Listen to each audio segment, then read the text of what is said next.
আজকে গাছের বরবটি হারভেস্ট করব। বরবটিগুলো বিশ্বাস করবে না বন্ধুরা, এত বড় হয়েছে দেখলে না বা রাসেল ভাইপার কথা মনে হয়ে যায়, ভয়ও পাই। তো যাই হোক, আজকে খুব সাহস করে চলে আসলাম গাছের ধারে। আমি একটু কিছু হারভেস্ট করব বরবটি। এই তো দেখতে পাচ্ছ কত সুন্দর তিনটায় বরবটি বড় বড় হয়েছে, আর কি পরিমাণ যে হয়েছে মাশাআল্লাহ।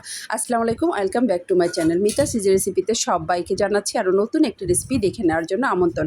আশা করি ভালো লাগবে, পুরো ভিডিও জুড়ে সঙ্গে থাকবে। ভালো লাগলে আমার চ্যানেলটিকে সাবস্ক্রাইব করে দিবে আর লাইক কমেন্ট শেয়ার করে দিবে।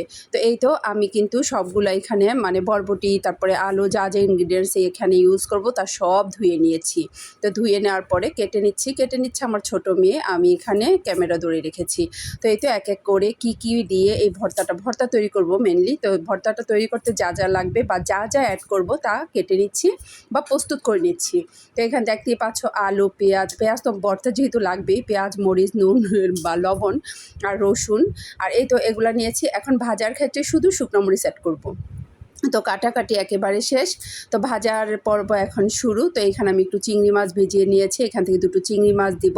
চিংড়ি লাভার যেহেতু আমি, সেক্ষেত্রে চিংড়ি অ্যাড করবো না ভর্তায়, তাহলে এটা কি হয় বলো।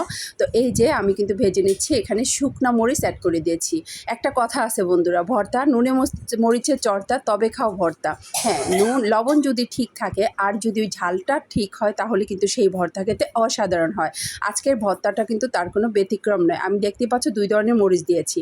এই তো আমার ভাজার পর্ব শেষ। এটা কিন্তু আমি পাটায় বেটে করবো না, করবো গ্রাইন্ডারে। এই তো ঠান্ডা করে নেওয়ার পরে গ্রাইন্ডারে নিয়ে এখন আমি এটাকে গ্রাইন্ড করে নিব। পরিমাণ মতো লবণ দিয়ে দিলাম লবণ। এবার আমি গ্রাইন্ড করে নিলাম। এই যে নেওয়া শেষ হয়ে গেছে, আমার ভর্তাও কিন্তু রেডি।